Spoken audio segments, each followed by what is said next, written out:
తిరుమల లడ్డుకి 300 ఏళ్ల చరిత్ర ఉంది.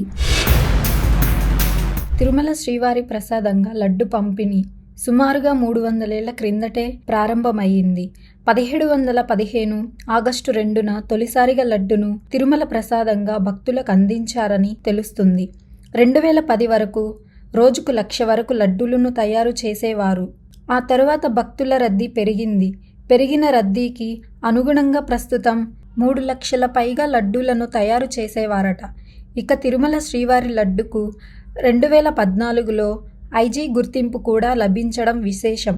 శ్రీవారికి ఎంతటి విశిష్టత ఉందో తిరుమల లడ్డుకు కూడా అంతే ప్రాముఖ్యత, ప్రాధాన్యత ఉంది. తిరుమల లడ్డు అంటే ప్రపంచవ్యాప్తంగా గుర్తింపుంది. అలాంటి లడ్డు ప్రసాదం ఇప్పుడు వివాదాల్లో నిలిచింది. తిరుమల లడ్డు ప్రసాదంలో నెయ్యికి బదులు జంతువుల కొవ్వు వాడారని సీఎం చంద్రబాబు చేసిన వ్యాఖ్యలు ఇప్పుడు దుమారం రేపుతున్నాయి. దీనిపై 2 రోజులుగా యువత, హిందువులు, రాజకీయ పార్టీ నేతలు జగన్పై నిప్పులు చెలరేగుతున్నాయి.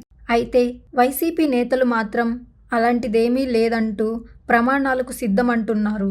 మరి ఈ వివాదంలో ఎవరి మాట నిజమనేది తెలియాల్సి ఉంది.